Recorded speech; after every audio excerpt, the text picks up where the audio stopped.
반갑습니다. 저 방금 소개받은 고려대학교 수학과의 김영우입니다. 현재 수학사학회장이라는 직을 맡고 있는데 굉장히 조그만 학회고 이제 별로 하는 일이 없는, 예전에는 굉장히 많은 일을 하셨었는데 제가 된 다음부터는 별 일이 없는 그런 학회입니다. 제가 여기서 이렇게 이런 말씀을 드릴 수 있게 해주셔서 대단히 감사한데, 사실 제가 별로 이 일에 대해서 기여한 바도 없고 아는 바도 적어요. 실제로 조금 아까 말씀하셨지만 이 최석정이 알려지는데 공헌하신 분들은 맨 처음에 오윤영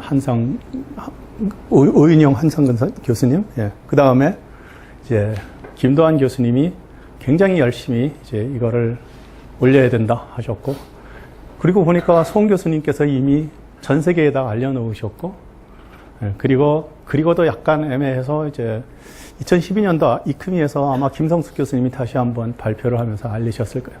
이런 분들 노력 덕분에 사실 최석정이 이제 사실 수학 사는 사람 밖에는 모르던 분인데 이제 전 세계에 지금 알려져 있습니다. 최석정에 대해서는 송 교수님께서 잘 설명해 주실 것 같아요. 저도 이제 그 준비를 도와드리면서 이제 몇 가지 그 자료 조사를 했었는데 뭐 겹치기도 하고, 사실 아까 써놓은 그런 글을 보시면은 거의 다 거기 있습니다.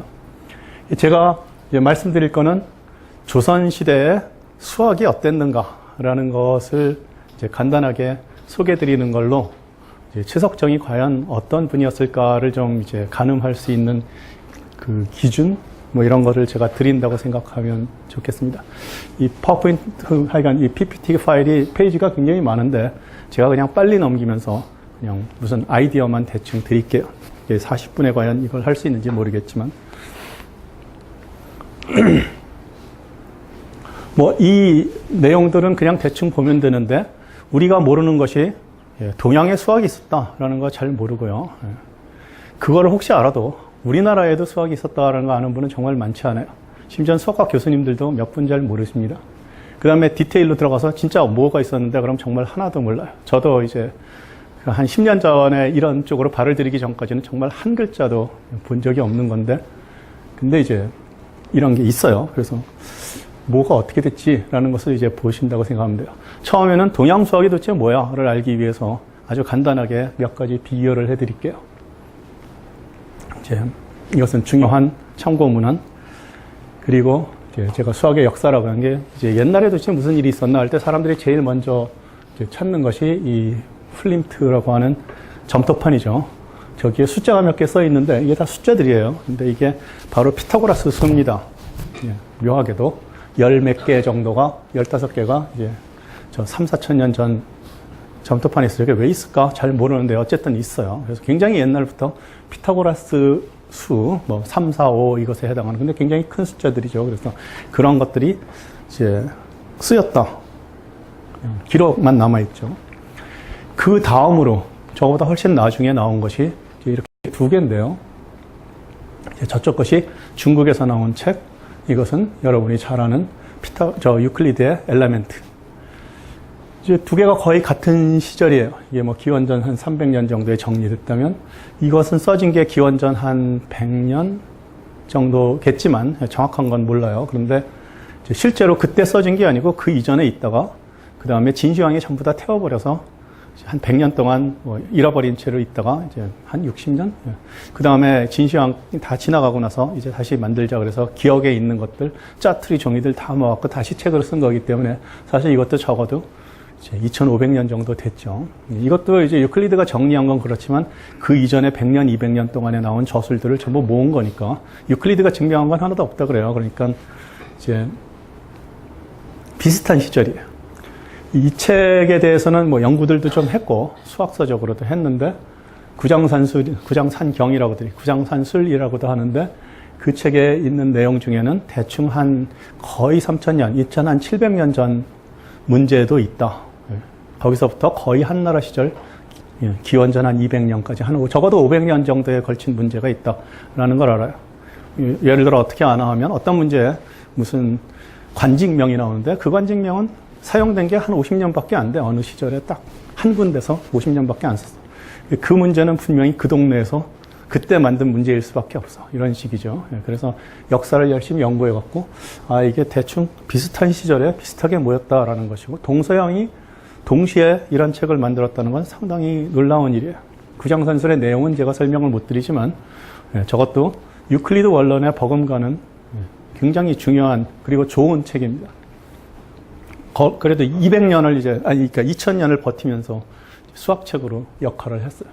자, 특징이 있는데 제가 말씀 안 드리려고 다 지웠어요. 그래서 그리스 수학의 특징은 이제 중국에서 보는 수학의 특징의 반대라고 보시면 됩니다. 이 그리스 숫자 같은 게 생겼나면 이렇게 생겼어요. 그리스 숫자는 이거 하나만 있는 것은 아니라고 그래요. 굉장히 여러 종류가 써 있는데 그 중에 누구더라, 플라톤인가 누군가의 숫자, 누군가 썼던, 그러니까 그 사람 혼자 쓴 건 아니지만 그 근처에서 썼던. 그래서 그냥 알파, 베타, 감마가 다 숫자로 쓰였어요. 이게 글자이기도 하면서 숫자이기도 하고, 그래서 9까지 있고요. 그 다음에 90까지 있고, 그래서 27개가 필요한데, 실제 잘 보시면은, 우리가 아는 그리스 글자는 27개가 못 돼요. 그래서 여기 잘 보시면은, 어디 있지? 이런 글자. 또, 요거, 그리고 하나 더 있는데, 그 세 개는 이제 그 당시에 이미 안 쓰는 그 이전의 고대 글자, 페니키아 글자들을 차용해서 세 개를 채워넣어서 27개를 만들어 놨다 그래요. 왜 이 이야기를 하는가? 이 이야기를 하면 이제 우리가 금방 계산을 어떻게 하지? 라는 생각을 하게 되는데, 여기서 이제 이건 내가 잡은 14가 아니고 아마도 이브스가 했던가? 그 책에. 14라는 거는 아이오타 델타야. 왜냐하면 아이오타가 10이고요. 델타가 4고요. 그래서 14는 아이오타 델타. 근데 델타 아이오타라고 써도 돼요. 그러니까 순서가 그렇게 별로 관심 없었어요. 그러니까 처음 배우는 사람은 이거 좋아 그럴 거예요. 초등학생은 우리처럼 14와 41은 달라. 그러면 굉장히 헷갈리는데 얘네들은 14를 14라고 쓰나 40으로 쓰나 똑같은 거야. 그러면 좋죠. 근데 좋은 것 같은데 이제 조금 해보면 안 좋아요. 뭘 하라고요? 구구단을 만들려고 그랬더니 1 곱하기 2가 있는데요. 10 곱하기 2는 딴 걸 만들어야 돼요. 0을 떼고 1 곱하기 2를 쓰는 게 아니고 10은 딴 글자니까 2 곱하기 10도 딴 걸 해야 되고요. 1 곱하기 20도 그렇고요. 그 다음에 더 올라가면 1 곱하기 100인가 200을 써야 될 텐데 어쨌든 1 곱하기 200도 그렇고 20 곱하기 10도 그렇고 전부 다 다른 글자를 갖고 우리가 하나로 쓰고 있는 1 곱하기 2를 그걸로 써야 되죠. 그러니까 다른 이야기는 없는데 아마도 이 시절에 이 그리스에는 구구단은 없었다라고 보여요. 저렇게 많이 만들어서 외우려고 그러면, 게다가 여기서 50 곱하기 60쯤 하면 숫자가 잘 없어요. 요건 또 이렇게 컴마 하나 찍어서 한 줄을 더 만들었는데, 사실 컴마 하나 찍으면 세 줄을 더 만들 수 있는데, 그렇게 썼다고 하더라도 그게 또 커져. 그러면 그 다음에는 어떻게 컴마 2개를 찍으면 되긴 하겠지만 그렇게 안 썼거든요. 그래서 이 사람들은 숫자의 크기가 그렇게 크지 않았다라는 걸 알아요. 그래서 그리스 숫자 이러니까 그리스 사람들이 계산을 잘했을 거야. 전혀 그렇게 생각 들지가 않아요. 근데 디오판투스는 분명히 넘버 세어리를 했거든요. 그래서 제가 궁금한 거, 제가 서양 수학 연구를 안 했으니까 궁금한 건 저 사람들은 어떻게 그 복잡한 정수론을 저 계산도 잘 못하면서 했을까? 사실 굉장히 궁금해요. 그래서 선생님들께서 그런 연구를 좀 해주시는 것도, 왜냐하면 이건 자료를 직접 봐야 되고 하나 읽어봐야 되고 그러는데 우리나라에 없으니까 저도 이제 게을르니까 저기 가서 저런 자료 구할 생각은 안 하는데, 대수학을 하시거나 컴비나트릭스를 하시거나 그러면 이쪽에 조금 관심을 두셔도 좋을 것 같아요. 자, 이제 시간이 없어 넘어가는데요. 중국 수학의 특징은 이제 산까지라는 걸 썼다. 산대라는 걸 썼어요. 요만한 대나무까지인데 가늘고요. 잘 만들었죠. 오래 써야 되니까. 그거를 이만큼 해서 이렇게 육각형으로 된 통에다가 딱 채워서 뚜껑 닫아서 갖고 다녀요. 이걸 뭐라고 부르냐면 산통이라고 불러요. 깨면 안 되는 거죠. 그걸 가지고 다니면서 계산을 했는데 10진법을 썼어요. 그래서 1, 2, 3, 4, 5, 6, 7, 8, 9까지 늘어놓고 그게 한 자리 숫자를 늘어놓고, 마치 지금도 아니지 옛날에 여러분은 못 봤을지 모르지만 이제 우리가 어렸을 땐 주판이라는 게 있었는데 그거 놓는 거나 똑같아요. 이제 그렇게 해서 그걸 가지고 계산을 했는데 자연수 계산 다 하고 분수 계산, 소수 계산, 소수라는 말은 없지만 우리 이제 동양 수학에서는 숫자를 어떻게 하냐면 기본이 한 척, 한 자고요. 그 다음에 10분의 1인 천, 치, 그 다음에 분 이렇게 내려가요.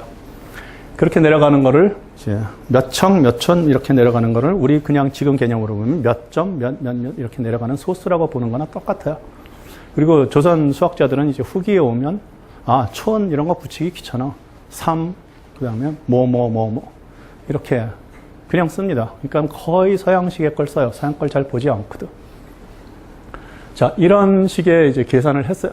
현실적인 문제만 다뤘고요. 문제를 보면 다 프랙티컬한 문제예요. 뭐 집이 있고 아니면 거리가 있고 나무가 서 있고 그런 거고 숨어 있는 논리가 있고 기호는 못 썼어요. X가 없어요. 과정이 남지 않고요. 계산은 산대를 갖고 하기 때문에 이렇게 옮기고 나면 그 전에 뭐였는지 내가 기억하고 있어야지 시가 남지 않아요. 그 다음에 기수법은 포지션 시스템을 썼어요. 굉장히 그러니까 발전됐죠. 저쪽은 그렇지 못한데 이쪽은 1, 2, 3하면 123이에요. 구정산술이라는 엄청난 책을 썼고 이제 이런 사람들이 이제 한 적어도 1000년에 걸쳐서 굉장히 중요한 일을 했어요. 1300년 정도에 걸쳐서 이 수학들을 발전시켰어요. 이 수학이 발전해 올라가서 정점이 어딘가 하면 1303년이에요. 주세가리 마지막 책을 썼을 때가 이제 3년. 그 다음에는 푹 내려갑니다. 자, 산까지가 뭔가. 근데 이제 대충 이렇게 표시되는 거고, 이게 글자가 아니라, 글자로도 쓰지만 사실은 산 가지를 늘어놓는데, 이게 1, 2, 3, 4, 5, 5개, 이게 6. 위로 간 거가 5. 세로가 하나. 그래서 6, 7 이런 식으로 해서 9까지. 그리고 10이 되면 한 자리 올려서 1을 쓰면 되는 거고요. 이렇게 현재랑 거의 같은 걸 써요. 근데 이제 가로 형태도 있어요. 왜 그런 걸 보면 이걸 보면 알아요. 이 숫자들이 예를 들어 이것은 1344인데요. 저거를 세로로만 썼으면 저거 못 읽겠죠. 어디서 잘라? 잘 몰라요. 한참 떼놔야 되던가 아니면 박스를 쳐야 될 텐데 그러지 않고 쓰려고 이 사람들이 가로, 세로. 그러니까 1자리가 세로에서부터 시작해요. 이렇게. 그리고 10자리는 가로 쓰고 이렇게 해서 아무리 잘 붙여 쓰고 아무리 짧게 그리고 해도 딱 숫자를 읽을 수 있게 했어요. 실제 계산에서는 이렇게 안 했을 거라고 저희가 생각해요. 설명들이 없는데 옛날에도 없고 지금 사람들도 별 설명을 안 해요. 이 사람들이 전부 다 학교에 앉아서 공부하는 사람들이라서 수학 공부는 열심히 하는데 실제로 계산을 한 번도 안 해봤어요. 중국 산학하는 분도 그래요. 제가 보기엔. 저도 안 해서 몰랐어요. 2003년부터 거의 2014년까지 제가 수학사 책도 좀 읽고 뭐 하면서도 그냥 이렇게 썼겠지. 산대를 늘어놓을 때도 저렇게 늘어났겠지라고 생각을 했는데 이제 우연찮게 계산을 한번 해보게 됐어요. 산대가 없으니까 잘 못하다가 나뭇가지 이렇게 한 걸 어떻게 갖고. 근데 산대는 뭘 해야 되나 하면 계산할 적에 이걸 한 자리 이렇게 옮겨야 돼요. 10의 n승을 n-1승으로 이렇게 다 한 자리 물리는 게 퇴를 한다는 그런 게 계산이 중간에 자꾸 나와요. 근데 이렇게 써놓고 퇴를 하려고 했더니 난리네. 이걸 다 돌려야 돼.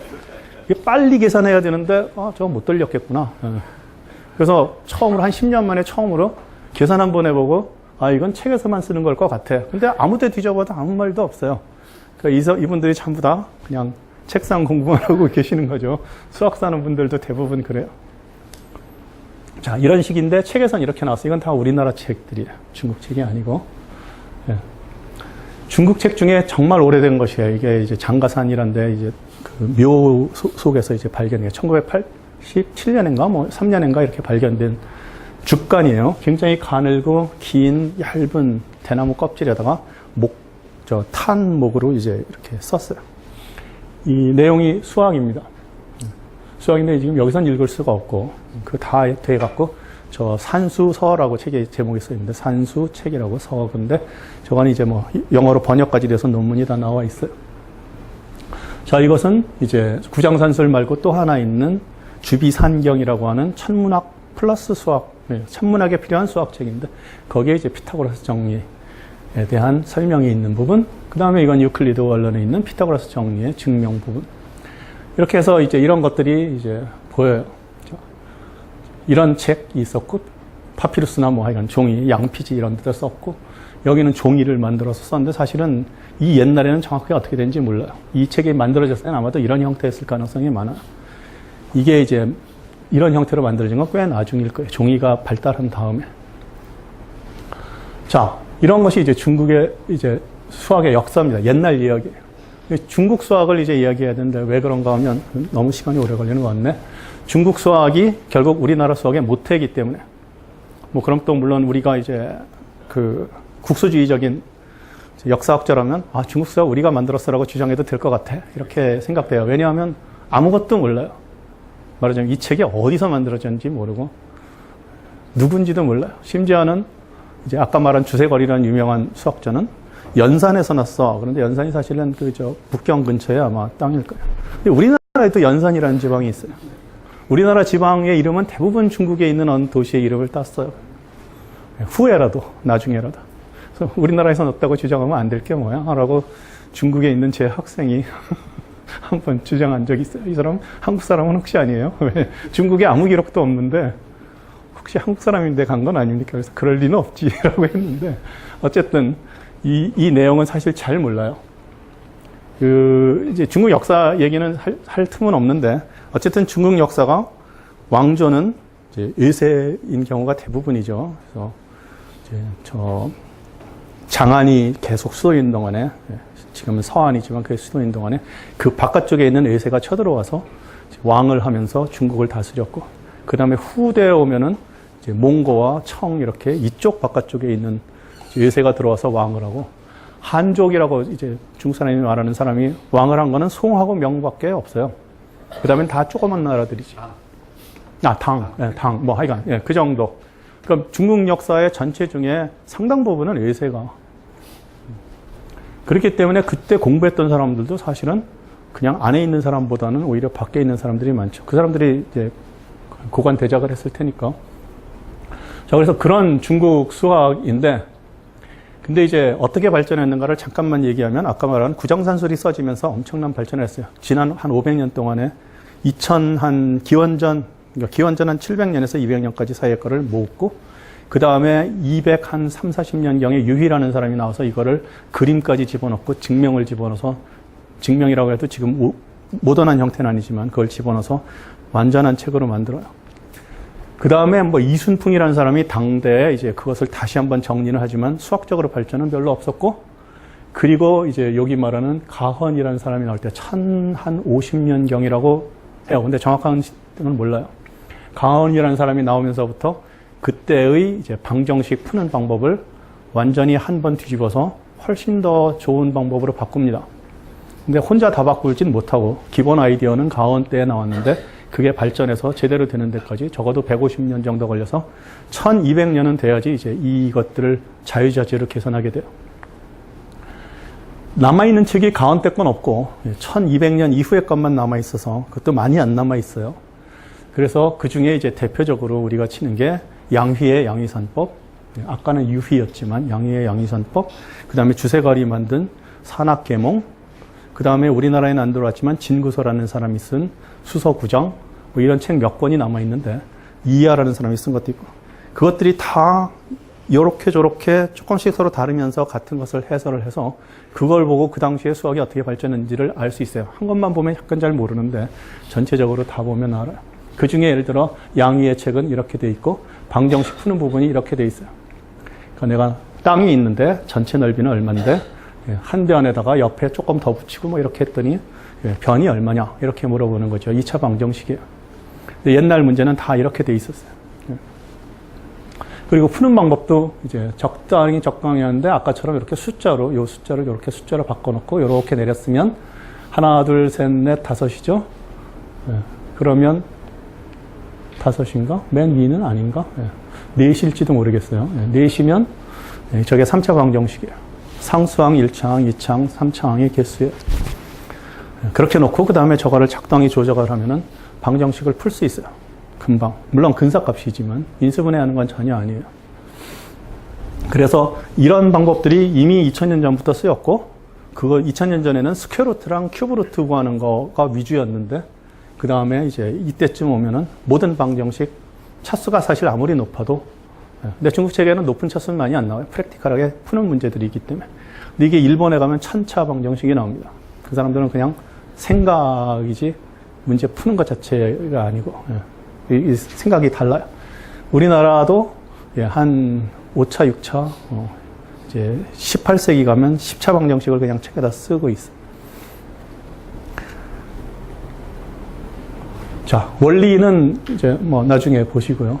중국 역사에서 알 수 있는 사람은 이때가 굉장히 중요했고, 그때 두 가지 방법이 개발됐는데, 두 가지 방법에는 사실 하나인데, 이렇게 방정식을 나타내는 것, 그것을 천원설이라고 부르고요.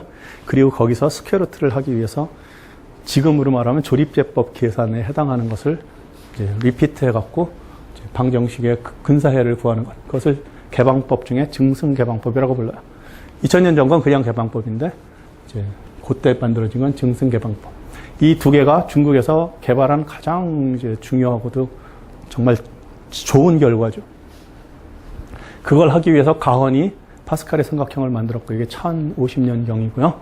가헌 삼각형인데, 이건 나중에 1300년에 나온 책에, 이것도 1250년쯤에 나온 양의 책에 있는 거예요. 그리고 여기는 심지어는 컴비나토리아란 이 관계까지 다 그려 있어요.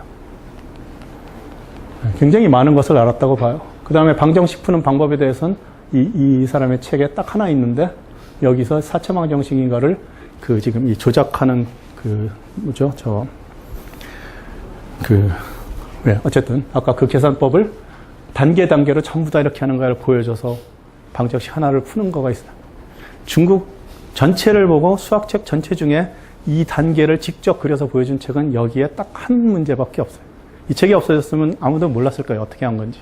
근데 이게 있는 바람에, 아, 이 계산을 이렇게 했구나라는 걸 알아요. 자, 그래서 이제 대충 보면 이게 이제 우리나라 책에 나와 있는 10차 방정식입니다. 이게 코에피션트만 있는 거예요? 예, 코에피션트만 있어요.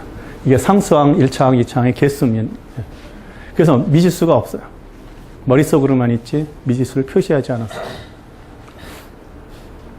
예, 이것은 이제 사원술이라고 하는 건데, 이렇게 하면은 이제 X, Y, Z, W 이렇게 해서 4개의 미지수의 개수를 늘어나서 이제 4원 방정식까지 표시할 수 있게 하고, 저런 거 2개나 3개나 4개 해서 연립 방정식 풀고 이거를 했어요. 이게 다 1300년까지 다 발전한 겁니다.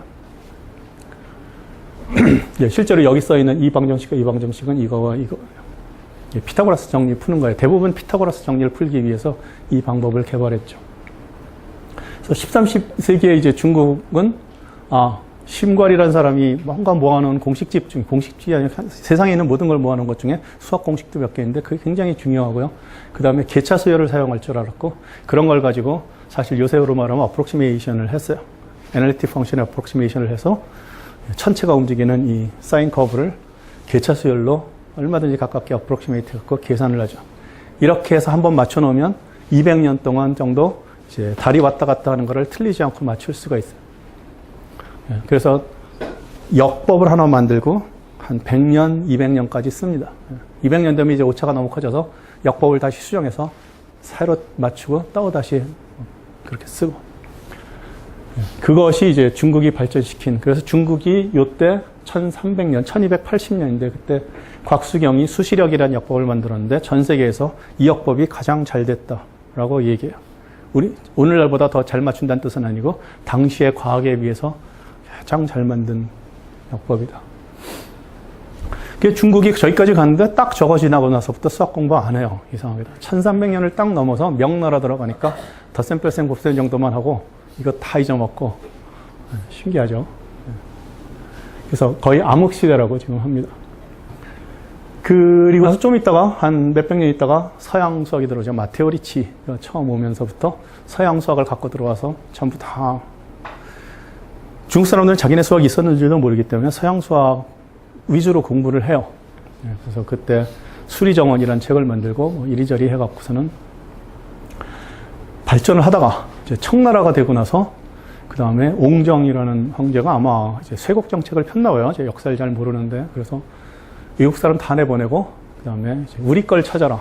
중국에서. 그랬더니 정말 우리 거 거의 다 없어졌는데 어디 갔더니 책이 한 권 있어요. 이런 식으로 곽대영 선생님이 한 권 어디서 구하시듯이 이제 구해갖고 왕한테 와서 그걸 토대로 공부를 다시 해서 책을 전부 만듭니다. 그때 이제 산악계몽이 있는데 중국 책은 없고 조선에서 그것을 간행한 것이 중국에 가서 중고 책방에 있는 거를 구해요. 그거 가지고 이제 해서 중국에서 그 1800년대에 만든 그 책에는 조선에서 쓴 서문이 그대로 들어있어요. 김시진이라는 사람이 전주에 저 부사인데 그 사람이 이제 쓴 서문이 그대로 들어있어요. 그 다음에 양위산법도 없는데 양위산법은 어떻게 됐는가?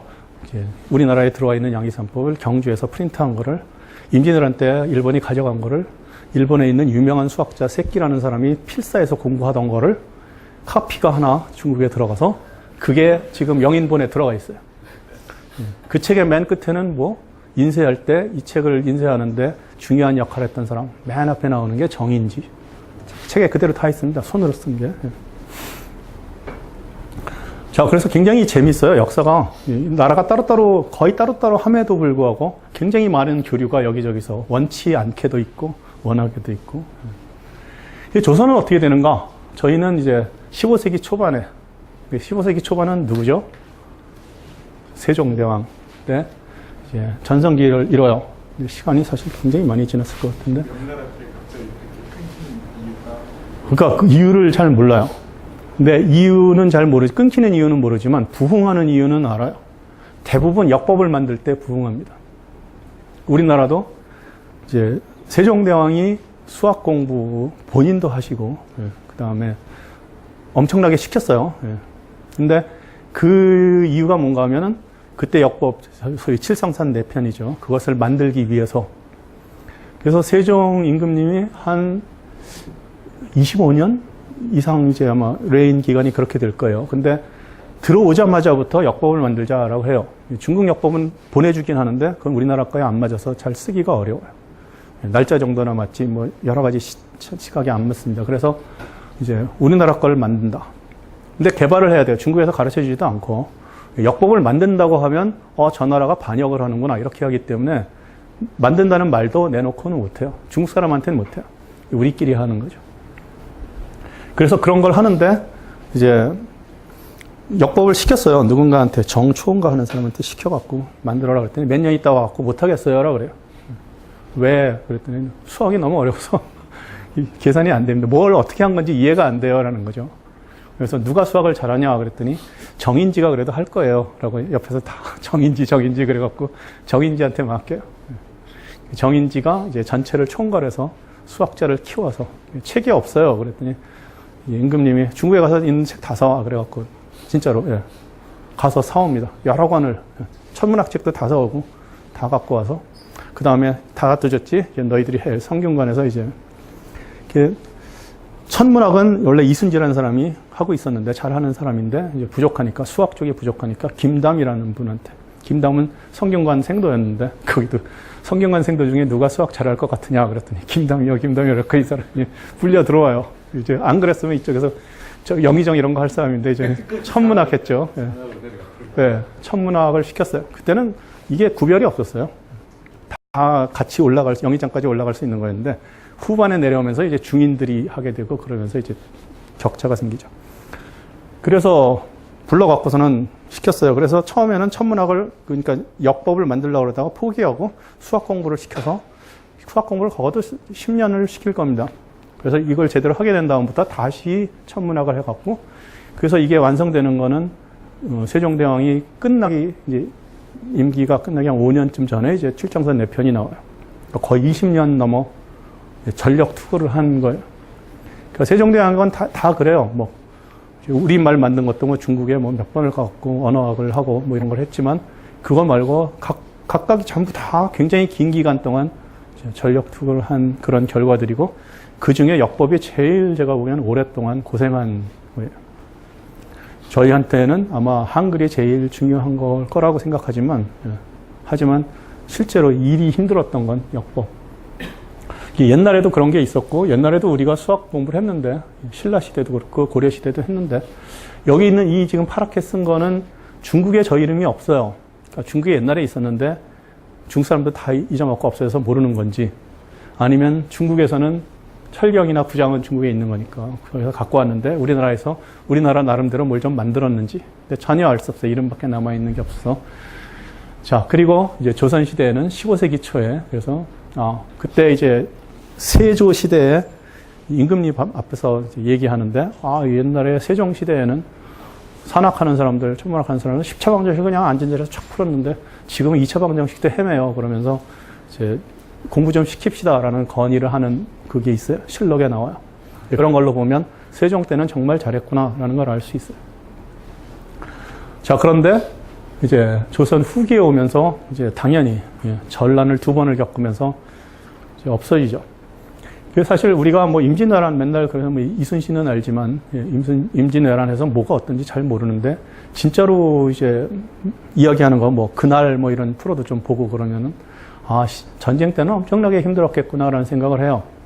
예를 들어 군인으로 뽑힌 사람은 나와서 전쟁하다가 군인이니까 전쟁이 이렇게 했어요. 뭐 저 위쪽으로 올라가서 파견돼서 중국에 가서 평생을 30년을 거기서 군인하면서 우리나라 군인이 집에 못 돌아오고 이런 게 그냥 비일비재했다고 하니까 이쪽에는 살 수가 없는 거죠. 집이 있는데 뭐 남자들 다 나가고 없는 채로 30년 뭐 이런 식으로 지내니까는 뭐가 잘 발전하기가 어려웠을 거예요.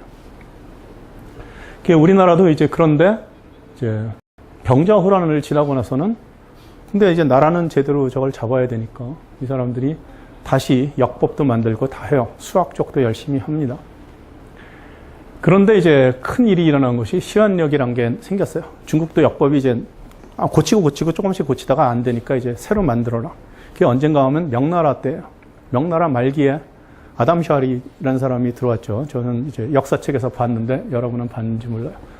신분대 와갖고 이제 서양에 저거를 전도를 하기 위해서지만 서양의 과학을 전했어요. 그분들도 이제 와서 전도하려고 그러니까 중국 사람들이 시큰둥해. 그래서 이제 유럽에서 회의를 했죠. 도대체 중국에 가면 어떻게 하면 이 사람들한테 전도를 할까?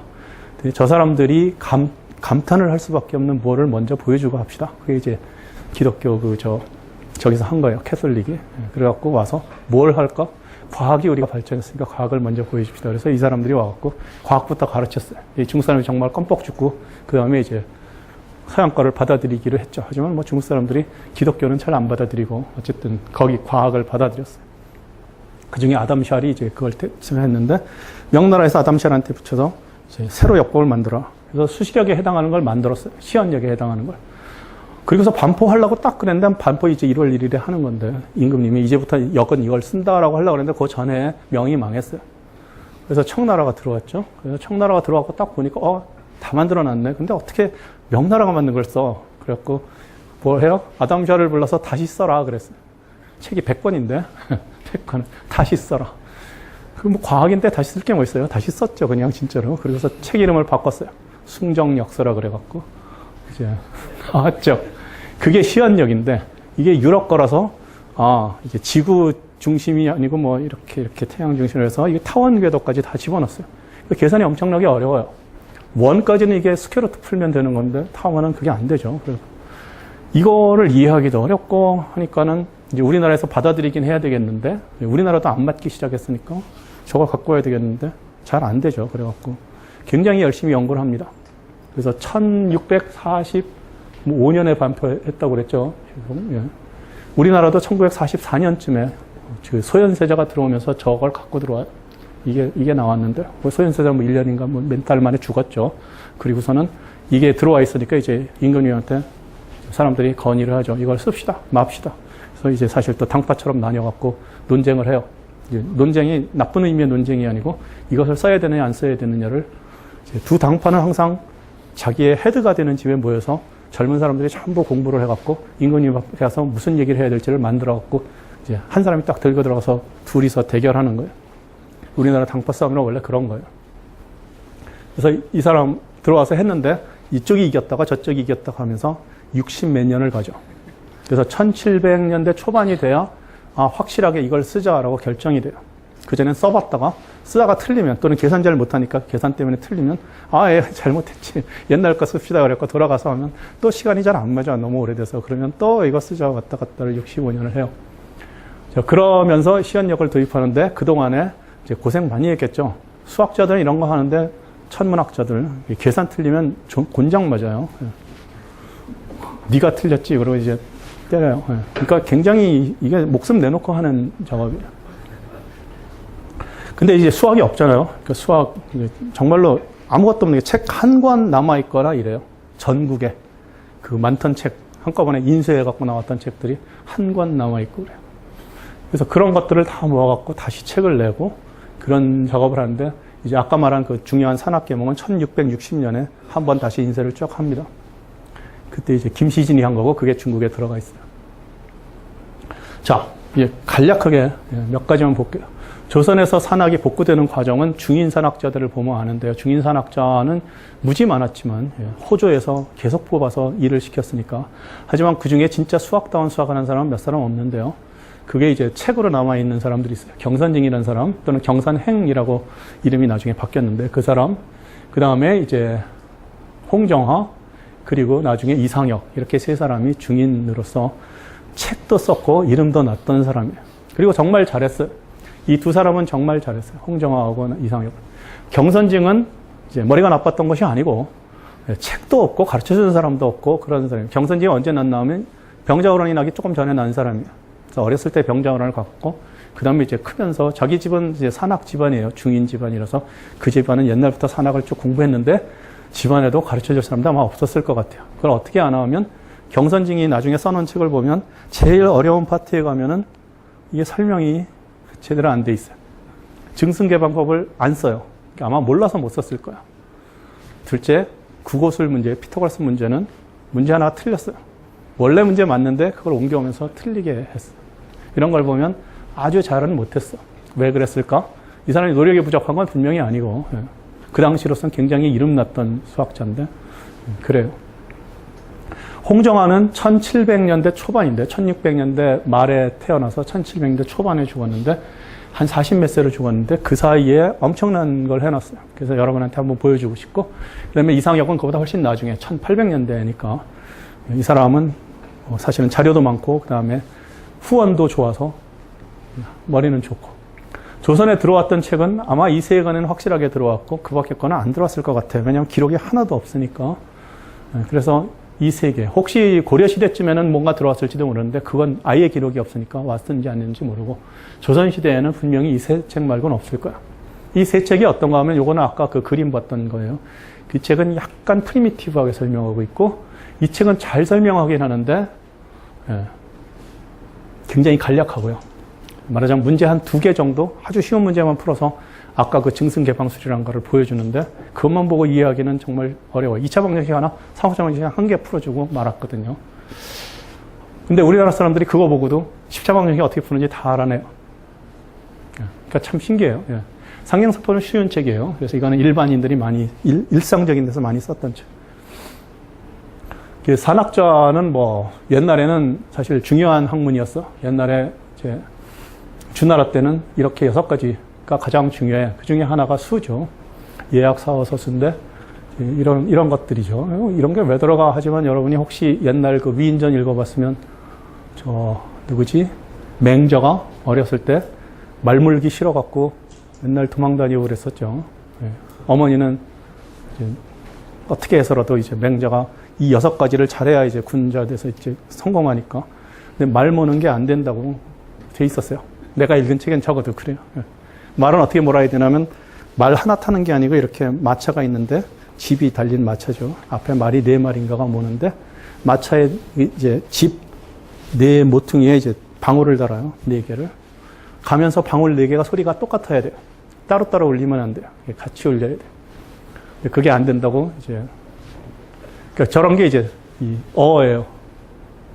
서 뭐 이런데 산술이 있는데 산술은 분명히 반은 점치는 거고 반은 수학이었을 거예요. 계산이었을 거예요. 뭐 정확히 내용이 뭔지는 안 써 있으니까 잘 모르는데.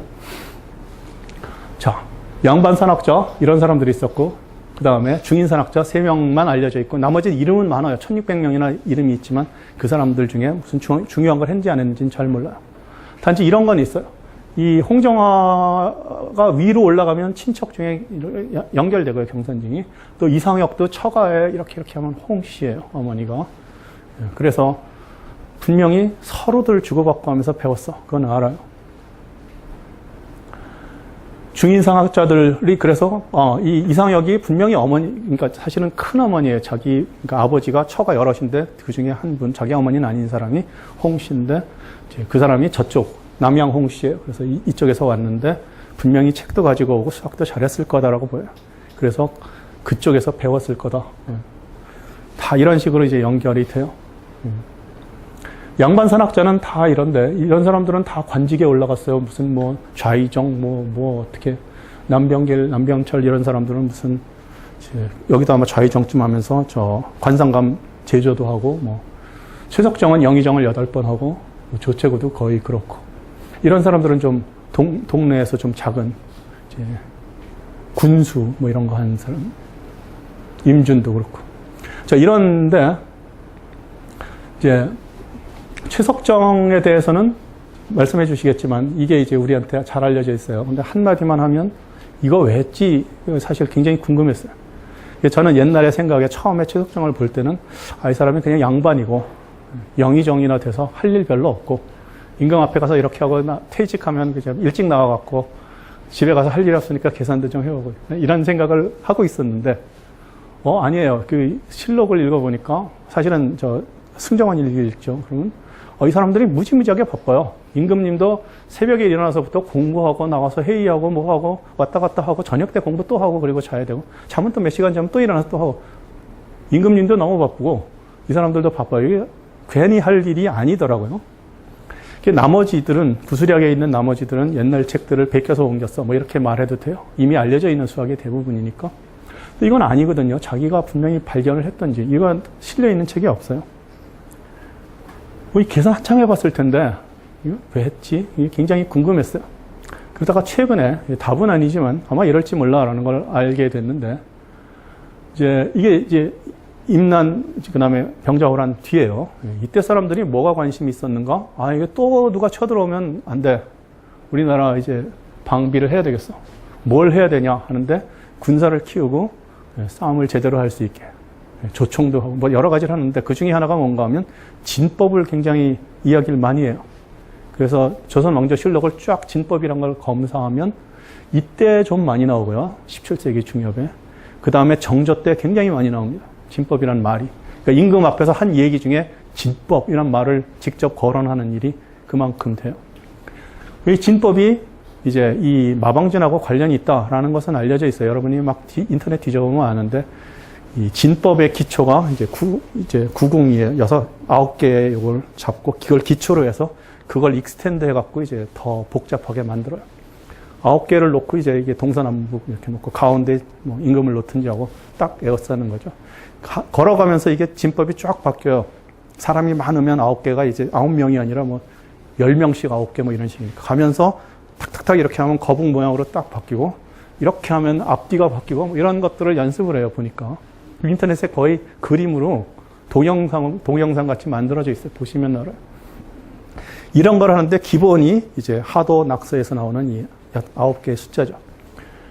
이거는 그것을 훨씬 더 이제 개발한 거라고 보여요. 그러니까 이 사람이 나름대로 진법을 알아야 되는데 진법의 기초는 하도 낙서에서부터인데 이런 게 왜 그런지 모르지만 필요했다고 생각했을지 몰라요.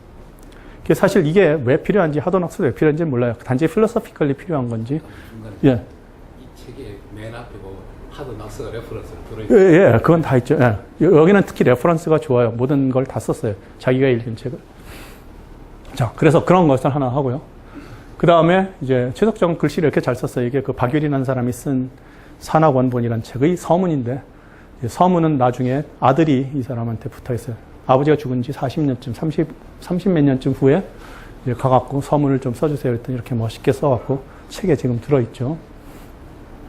이 박유리 한 거는 이 사람은 이제 양반이긴 하지만 이제 매우 묘한 게 구장산술에 있는 문제 9종류예요. 크게 9종류로 나눠놓고 9가지는 다 푸는 방식이 달라요. 그래서 9가지 풀이 방식이기 때문에 구장산술인데 이 사람은 그 9가지 문제를 다 갖다 놓고 전부 방정식이라고 보고 풀었어요. 예를 들어 연립방정식, 1차 연립방정식이 있으면 저기서는 행렬처럼 이렇게 속어 있는데 이 사람은 어떻게 했냐면 그 중에 하나를 미지수라고 부르고 그리고 나머지를 그걸로 표현을 쭉 한 다음에 다 이렇게 하면은 방정식 한 개로 바뀌어서 그렇게 푼 거는 이 사람밖에 없어요. 동양 전체. 그러니까 서양 수학이 들어와서 방정식이 개념이 바뀌기 전까지는 이 사람밖에 그렇게 한 사람이 없어요. 굉장히 이상해요. 말하자면 이 사람은 뭐 시골에 앉아갖고 시골 현감이한가 그랬는데 왜 이런 생각 어떻게 했지 싶어요. 그 안에 나오는 거고 여기 방정식이 있고요. 이런 식으로 똑같이. 정약용에 대해서 하나 더 이야기하는데 이제 최석정은 말씀해 주실 거고 정약용은 이제 저거죠. 이 사람은 수학했다는 이렇게 근거는 별로 없는데, 하지만 정약용의 형인 정약전이 언젠가 편지 보내면서 무슨 수학에 대한 얘기를 해요. 이런 게 중요해, 뭐. 근데 정약용 다른 데는 없고요. 단지 다산 여의당 전서에 보유로, 여의당 전서를 다 모으고 나서 나중에 빠졌어 하고 몇 권 모은 게 3권인데 그 중에 책 1권이 들어있는데 국어순료라고 하는 책이 들어있어요. 근데 이 책이 뭐냐 하면 피타고라스 정리에 해당하는 a제곱 더하기 b제곱 이퀄 c제곱이라는 그 조건을 만족하는 ABC의 식들을 그 조건을 만족하는 경우에 적당히 변형하는 그런 종류의 변환식 모음집이에요. 근데 굉장히 이상한 게 동양에 이런 책은 한 권도 없어요. 비슷한 책도 없어요. 그래서 이거 왜 만들었지? 이것도 굉장히 궁금해요. 이제 보시면 알지만 뭐 다른 건 다 모르겠고 모양은 이렇게 생겼어요. 이건 이제 정약용이지만 정용이라고만 써 있고요. 그리고 이건 분명히 정약용이 쓴 글씨는 아니에요. 누군가가 대필했던가 베낀 거예요. 근데 이제 시작이고 국어 원류라고 되어 있고 국어라는 게 이제 피타고라스 직각삼각형이란 뜻이에요. 그리고 여기 가면 이제 이렇게 되어 있는데 이게 공식 하나씩이에요. 여기 이렇게 하면은 어디서시? 여기서부터 시작, 여기서부터 시작 이렇게 위에서부터 현화화와 여는 더한다는 거고 현화화 곱하기 고현화. 이게 요거 제곱 더하기 요거 곱하기 요거는 그러면 더하면 상가 즉 이퀄 그다음에 이런 식으로 다른 식으로 바꿔서 써놨죠. 이게 몇 개인가 하면 1900 몇 개 정도가 있는 거예요. 이제 식으로 뭘 한 거냐는 이렇게 보면 하는데 현화라는 게 이런 거예요. 구고현인데 현 그리고 이 두 화의 합 현과 구고합의 합 그러니까 A 더하기 B 더하기 C 이런 식으로 이제 이름을 붙였어요. 그래서 가능한 게 이렇게인데 그 이름이 다 있죠. 다 이런 기호는 없기 때문에 이렇게 불렀어요. 요걸 제가 순서를 이렇게 맞춰 놓을게요. 그렇게 하고 나서 뭐부터 나오는가 하면 이런 것부터 나오는 거예요. 현화의 제곱부터. 그 다음에는 요거 하나에다가 요거랑 그 다음 거 1과 2 곱한 거 1과 3 곱한 거 이런 식으로 해갖고 나가요. 이게 사전식이에요 보면. A 제곱 더하기 AB, AC 뭐 이런 식으로. 근데 이제 10개랑 그 다음에 스몰 A, B, C까지 해서 13개의 엘레멘트를 사전식으로 배열하면서 2차식을 다 만들었어요. 하나도 안 빼놓고 순서도 하나도 안 틀리고. 그래서 사실 이게 그 옛날에 한문 갖고 쓸 적에는 이게 굉장히 헷갈렸을 거거든요. 우리가 지금 A, B, C로 보니까 순서 안 틀리는 게 쉬운데 한문으로는 이게 뭐였지 저게 뭐였지 제곱이 먼저였나 이런 거를 말로 쓰면서 한 개도 안 틀리는 건 참 신기해요. 굉장히 잘했어요. 그래서 이렇게 나가서 1권 끝나고 나면 2권 여기서부터 시작해서 이거 다 끝나고 3권 이렇게 그래서 맨 끝이 이걸로 끝나요. 맨 마지막에 A, B, C고 그래서 B와 C의 차의 제곱이 맨 마지막이 되죠. 그래서 이제 질문인데 이거 왜 만들었나가 굉장히 궁금해요. 사실은 우선 많은 사람들이 이게 정약용이 하지 않았다고 생각해요. 이게 보유에 있고 정약용 원래 책 있다고 한 리스트에는 없어요. 근데 그 사람의 그 문집 그러니까 모아놓은 것 중에서 있어서 근데 남의 걸 갖다 놨을까? 뭐 그럴 수도 있어요. 근데 남의 걸 갖다 놨다 그래도 이걸 쓴 사람은 참 이상한 사람이에요. 중국에 이런 책이 하나도 없고 이런 책이 그때야 수리정원에 이런 식이 한 40개 들어있는 게 맥시멈이에요. 근데 여긴 1900 몇십 개를 다 써놨거든요. 하나도 안 빼고. 왜 했는가? 잘 모르고. 그래서 그냥 해보면 이 사람은 중인은 아니에요. 쓴 사람이. 중인은 어떤가 하면 이런 걸 전부 다 써야 될 이유가 없어요. 왜냐하면 산대로 그냥 탁탁탁탁 하면서 계산이 다 되게 돼 있어요. 그렇게 마스터를 해놔야 돼요. 몸으로. 중인은. 그러지 않고 앞에 나가서 뭐 생각을 하다가 뭐 삐딱삐딱 하면은 이건 얻어맞는 거니까 중인은 절대로 이런 일 안 해요. 그 다음에 계산을 잘한 사람도 아니에요. 저거 중에 저 양반이더라도 수학은 공부를 많이 했는데 계산에 막 익숙해갖고 그냥 탁 눈 감으면 계산되는 이렇게는 잘 못했던 사람이에요. 그러니까 이 사람은 이 테이블이 분명히 필요했어요. 자기가 필요했든 누구한테 보여줘야 되든. 그래서 그냥 상상하기에는 예를 들어 정약용 같은 사람이 예를 들어 화성에서 뭐 이걸 하는데 가끔 피타고라스 정리 뭘 풀어야 돼요. 가끔 풀어야 돼서 공부하기는 귀찮고 공식 어디인지 찾기도 귀찮고 내가 만들어 놓지. 예, 그래서 18년 동안 유배가 있으니까 이 김에 그건 하나 만들자. 그래갖고 했을 수 있어요. 예. 근데 그 정도의 시간이 남지 않으면 이건 만들기가 바쁜 영의정 이런 사람들은 이거 만들 틈은 없어요. 정말 짜증나는 일이잖아요. 이런 걸 만드는 거는. 예. 국어수를 이해하고 쓸 줄은 아는데 이 계산에 익숙하지는 않아야 돼요. 그 다음에 이 책을 잘 보면 앞쪽에서는 약간 버벅대요. 말하자면 표현도 그렇고 약간 그런데 뒤쪽을 하면서 아주 정연해지는 걸 보면 이거 하는 과정에서 수학이 좀 발전했구나. 약간 그런 것이 보여요. 그래서 정약용이라고 하는데 하나는 이상할 건 없겠다 싶어요. 예. 정약용이 아니더라도 이걸 한 사람은 굉장한 사람이다라고 보여요. 근데 이거를 예를 들어 일본 수학사 학자들 같으면 그냥 전혀 쓸데도 없고 별 새로운 것도 들어있지 않고 그 다음에 이 짜증나는 1900개를 다 늘어놓는 것은 이해할 수 없다. 뭐 이런 식으로 쓰여 있죠. 수학사 책에 그렇게 돼 있어요. 자, 그래서 이제 이것이 거의 마지막이고요. 그래서 사회 신분이 있는데 뭐 중인 초창기에는 중인이란 게 없었고요. 당연히 산학자건 무슨 뭐 무관까지도 문관하고 동등하게 대접받았었어요. 올라가면 영의정까지 다 올라갈 수 있었어요. 과학자들도 다 과학을 맡는 관리도 다 올라갈 수 있었는데 이게 아마 정도전 지나고 조금 지나면서부터 살짝 틀어지죠. 그래서 무관이 제일 조금밖에 못 올라가고 그 다음에 산학자 무관이 좀 올라가고 양반이니까 이런 이제 기술직이 이제 올라갈 수 있는 한계가 생겨요. 한품이라고 그래갖고 이제 천문학 하는 사람들은 정 3품까지밖에 못 올라가고요. 수학하는 사람은 종 6품까지밖에 못 올라가고요. 이런 게 다 중인도 다 종류가 달라서 10몇 가지 정도에 올라갈 수 있는 한계가 있고요. 이제 예를 들어 경산진 같으면 최고까지 올라갔었죠. 종 6품까지 올라갔었고 이런 것이 있습니다. 홍정화의 얘기를 해야 되는데 홍정화가 한 거는 이제 조선 수학 중에서는 정말 제일 잘한 사람이에요.